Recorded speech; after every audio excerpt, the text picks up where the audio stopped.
Escape from prison. Well, that would first require me to be in prison. But how?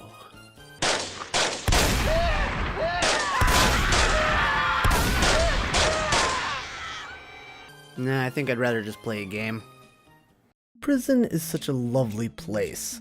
You get a soft bed, 3 square meals a day, a beefy boyfriend who will trade your body for cigarettes, and free healthcare. It's great. Minus the whole imprisonment thing. I mean, I guess I can see why people would wish to escape. On one hand, you'll have total freedom, and on the other hand, you'll always be remembered as the guy whose head exploded from a sniper shot. So, win-win in my opinion. Escapists 2 is an indie game developed by Team 17, the guys behind Worms and other stuff probably. It was released on Xbox One, PS4, and Steam earlier this year and is planned to be released for the Nintendo Switch, well, whenever they get around to it. Seems to be the running mentality when it comes to the Switch lately. The aim of the game is, you guessed it, don't drop the soap. Oh, and escape from prison. This can be done in a variety of ways, like using wire cutters on the fences, digging a hole under the fences, cloning keys, trading your freedom for violent sexual acts with the guards, and so forth. Or, my personal favorite, play with a friend and have them do everything while you stand and watch, because you have no idea how to play the game yet. Of course, if you do know how to play, then you'll know that you'll need supplies in order to craft the tools necessary for the job.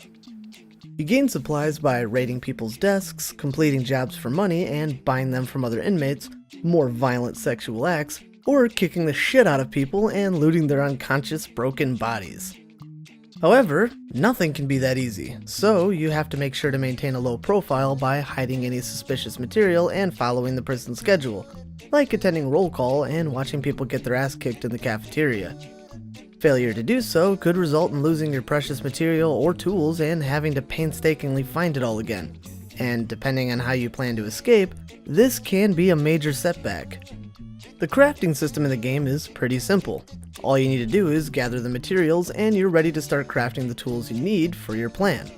However, in order to craft better, longer lasting tools and some of the more elaborate ones, you need to increase your intelligence, which I did by reading books.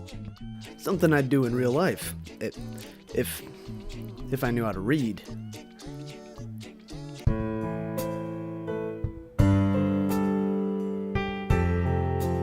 The main draw of the game for me comes from the multiplayer.